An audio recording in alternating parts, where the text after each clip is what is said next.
Après que Microsoft ait dévoilé leur plan pour tuer Google à l'aide de ChatGPT et de Bing, ils viennent de dévoiler un nouveau plan machiavélique. ChatGPT s'associe avec Microsoft Office pour tuer Google Drive. Bonjour, je suis Quentin, le créateur de Purple Wave et entrepreneur depuis plus de 10 ans. Chaque matin, je vous retrouve en direct de ma cuisine pour parler des dernières tendances business, tech et marketing. Alors prenez votre café et on y va.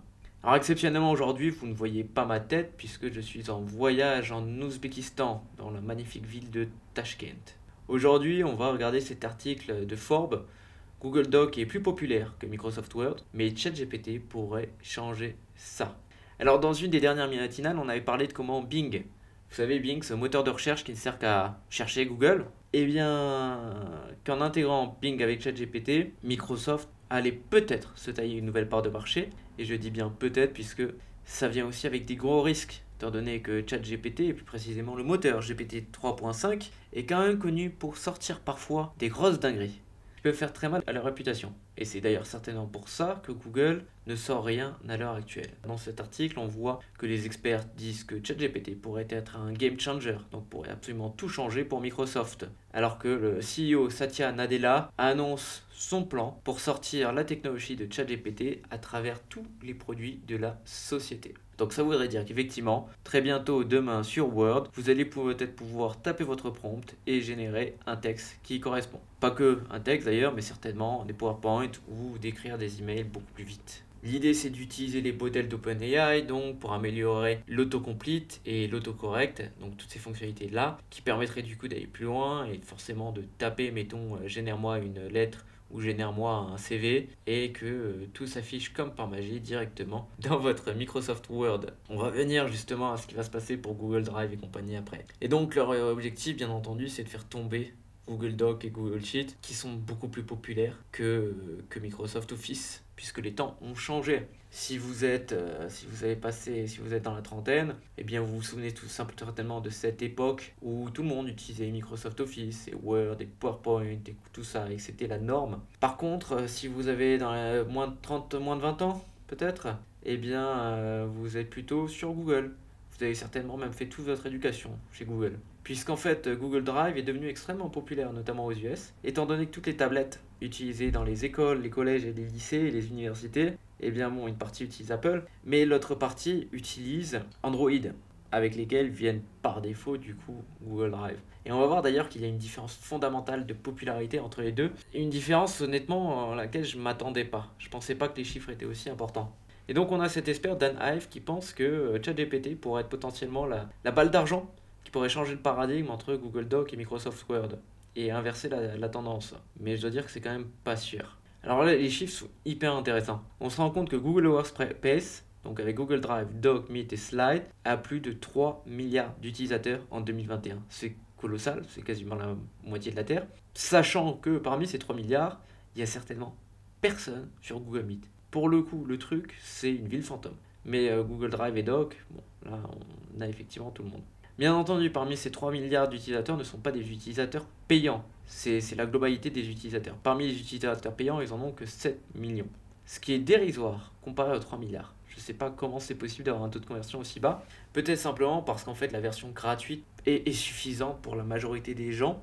Et à la limite, je ne pense pas que ce soit ce que Google veut.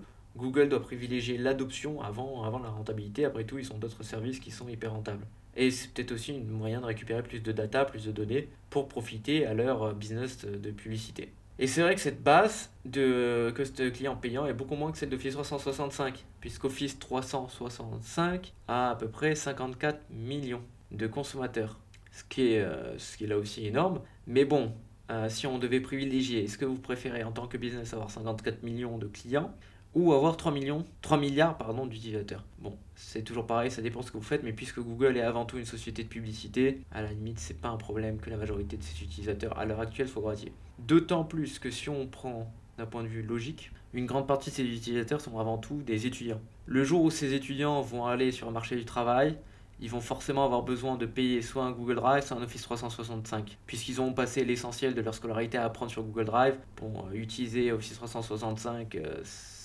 ils vont pas passer dessus. Donc Microsoft, ils ont passé des années à construire des templates Mais maintenant, il faut pouvoir dire adieu au template pour simplement utiliser de l'IA où vous tapez quelques mots-clés et bam, la lettre est rédigée pour vous. D'ailleurs, à mon avis, c'est une tendance qu'on va voir partout. C'est-à-dire que progressivement, les templates vont mourir pour être remplacés par ces générateurs qui sont quand même bien plus intéressants parce que franchement, personne n'aime utiliser un template. C'est d'un manque d'efficacité absolument terrible. Le truc qui est important à bien comprendre dans cette compétition, à l'heure actuelle, Microsoft a le spotlight. Tous les projecteurs sont dirigés vers Microsoft puisque c'est les premiers à avoir sorti effectivement ce truc, même imparfait, mais à l'avoir mis en avant. Mais les jeux, ils sont loin d'être faits. Parce qu'on se rend compte chaque jour des limites de ChatGPT et GPT 3.5. Et apparemment, le fondateur d'OpenAI a annoncé dernièrement qu'on risquait d'être déçu de GPT-4. C'est-à-dire qu'ils n'allaient pas forcément répondre aux attentes de tous les clients. Ce qui est assez étonnant venant de sa part, mais bon, peut-être que c'est partie d'un plan plus large dont on n'a pas encore conscience. Ce qui est sûr, c'est qu'on est encore au tout début. C'est pas parce que, à l'heure actuelle, Microsoft a les projecteurs braqués sur eux que le travail est déjà fait. Parce que comme on peut le voir avec toutes les conneries que peut sortir ChatGPT, c'est pas encore réglé. Donc la véritable opportunité, c'est pas seulement d'implémenter cette technologie, c'est qui va être capable de le faire mieux et qui va être capable surtout d'entraîner les applications avec la meilleure source de données. Et là, j'ai une mauvaise nouvelle pour Microsoft. Google a 3 milliards d'utilisateurs sur le Drive, sur lequel Google peut entraîner leur propre intelligence artificielle. Donc même si le moteur, mettons, LaMDA de Google n'est pas aussi performant que GPT, bien à terme, la quantité de données, la quantité de documents doc, de Google Doc, de Google Sheets et compagnie que la société peut utiliser pour entraîner leur intelligence artificielle est bien supérieure à toutes les données qu'ont Microsoft. Et rien qu'à partir de ça, il est probable que même si GPT est la première IA à être aussi aboutie à l'heure actuelle, c'est probable que dans 6 mois, ce soit pas le cas, simplement parce que Google va entraîner leur IA avec bien plus de données et des données de bien meilleure qualité. Et ça fait une différence, ça va faire une différence fondamentale. On fera une vidéo d'ailleurs sur où d'ailleurs OpenAI a trouvé toutes ces données, puisque, spoiler alerte, ils ont notamment eu accès à Twitter. Ils ont eu accès à la base de données de Twitter jusqu'à ce qu'Elon Musk leur retire cet accès dernièrement. Et on va en reparler de ça, de ce grief entre Elon Musk et OpenAI. C'est pertinent ce qui se passe en ce moment. C'est vraiment très intéressant. Et ensuite, on a l'ancien CEO d'Apple. Alors ça me fait rire puisque ce John Sculley, c'est l'ancien CEO d'Apple qui sera resté, que personne ne connaît puisque le gars est pas resté longtemps. Et si mes souvenirs sont bons, il a failli renvoyer Apple en faillite. Donc ce monsieur John Sculley, en fait, il est bien ancien CEO d'Apple, mais personne ne s'en souvient, quoi. Donc il dit que Google, ils avaient une opportunité de gagner cette course, sauf qu'ils ont mis leur focus et investissement sur Google Search et YouTube. Bon, pourquoi pas? Et j'attends de voir. Parce que c'est aussi possible que Google ait simplement vu les problèmes liés à LaMDA et qu'ils ont préféré restreindre un peu. Ce qui est clair, c'est qu'ils n'ont certainement pas anticipé et pas imaginé le bruit que ça allait faire. Donc là, on a notre expert, Habibi, qui dit que la raison probable pour laquelle Google Doc et Gmail ont limité leur autocomplete, c'est parce que leur intelligence artificielle n'est pas capable de générer des textes aussi longs. C'est possible aussi. Mais certainement, en voyant comment est-ce que GPT performe, bon, ils ont certainement les moyens de faire le switch et de tout mettre en sorte pour que leur IA soit aussi performante.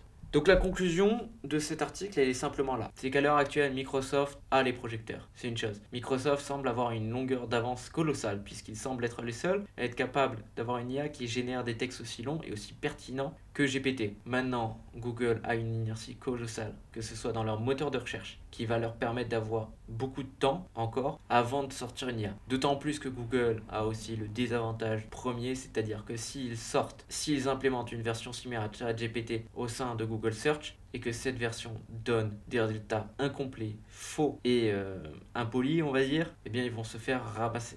Donc c'est un risque énorme pour eux de déployer cette technologie trop tôt. En ce qui concerne Google Drive, donc Google Doc et Google Sheet, face à Microsoft va effectivement aussi avoir cet avantage de first mover, donc de pionnier, on va dire, à intégrer les IA. Maintenant, sur le long terme, c'est pas dit que leur IA fonctionne aussi bien que celle de Google, puisque Google a accès à 3 milliards d'utilisateurs pour générer leur Google Doc, Google Sheet, pour entraîner leur IA. Et ce qui, à l'intérieur de l'intelligence artificielle, il faut que vous sachiez un truc. Les algorithmes sont globalement relativement simples.